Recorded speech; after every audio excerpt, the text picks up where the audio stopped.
વેરાવળ શહેરમાં ફકીર સમાજના અધ્યક્ષ હનીફભાઈ બગડાનો જિલ્લાના પ્રથમ પ્રમુખ હાજી ફારૂકભાઈ મોલાના દ્વારા હારતોરા કરી સત્કાર કરવામાં આવ્યો।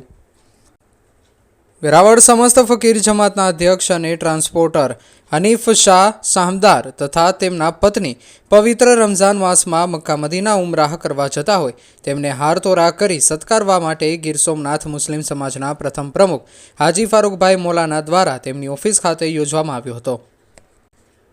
આ તકે હાજી ફારૂકભાઈ મોલાના, સફીભાઈ મોલાના, ફિશ એસોસિએશન પ્રમુખ રફીકભાઈ મોલાના, પ્રહલાદભાઈ શામળા, ફકીર સમાજના પ્રમુખ ઇકબાલભાઈ બાનવા, જાવેદભાઈ મોલાના, રિયાઝભાઈ મોલાના, ઇરફાનભાઈ ધુલિયા, ઇમરાનખાનભાઈ મોન્ટી, હારૂનભાઈ ડાબલા, આરિફભાઈ ડીંગી સહિત FM ગ્રુપના યુવાનોએ હારતોરા કર્યા હતા। આ તકે હાજી ફારૂકભાઈ મોલાનાએ તેમની આ પવિત્ર યાત્રા તંદુરસ્ત સાથે સફળ થાય તેમજ દરેક મુસ્લિમ સમાજના લોકોને આ પવિત્ર યાત્રાએ જવાનું નસીબ થાય તેવી શુભકામનાઓ પાઠવી હતી। રિપોર્ટર જુબેર કકાસિયા, ગીર સોમનાથ।